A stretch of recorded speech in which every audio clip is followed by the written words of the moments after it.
আচ্ছা, তোমরা কি এখনো কুসংস্কারে বিশ্বাস করো? এই যে যেমন ধরো বিড়ালে পথ কাটলে সেই রাস্তা দিয়ে যেতে নেই, তারপরে বাড়ির পুজো বা বড় ঠাকুরের পুজো দিয়ে সেই প্রসাদ ঘরে এনে খেতে নেই, এইরকম ধরনের আরও কত রকম রয়েছে। আর আমি বাবা এসব বিশ্বাস করি না, কারণ আমি এটা মনে করি যে ভগবান বা ঠাকুর কখনোই কারো ক্ষতি চায় না, কারো খারাপ চাইতে পারে না। তার জিনিসপত্র ঘরে এলে এতে কোনো অমঙ্গল হয় বলে আমার বাবা মনে হয় না।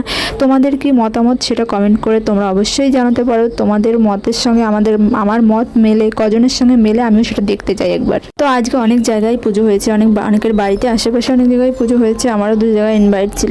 এই পুজোতে নাকি আবার ইনভাইটও করে না, এমনি যেতে হয়, কিন্তু এখানে ইনভাইট করে। আর আমি গিয়েছিলাম, প্রসাদও খেয়েছি, বেশ ভালোই লাগে প্রসাদ খেতে পাড়ায় গিয়ে পুজোতে। তারপর চলে আসি একটা কাকির বাড়িতে। সে সকালবেলা আমাকে ফোন করে বলছিল যে আমাদের বাড়িতে একটা পুচকে এসেছে, ওকে একটু নাচ তুলিয়ে দিবি, আসিস তো বিকেলবেলা। তাছাড়া ওনার ছেলে, এই যে ছেলে খুব ভালো রেজাল্ট করেছে মাধ্যমিকে, এবার 650 নাম্বার পেয়েছে। বলছিল যে মিষ্টিও খেয়ে যাস, আসিস ভাই, ভালো রেজাল্ট করেছে। তো বিকেলবেলা চলে আসি, বাইরে কিন্তু মেঘলাও ছিল। তো আমি আর মা চলে এসেছিলাম সন্ধ্যার আগে, আর এসে এই যে একটু নাচ তুলিয়ে দিচ্ছিলাম ওকে।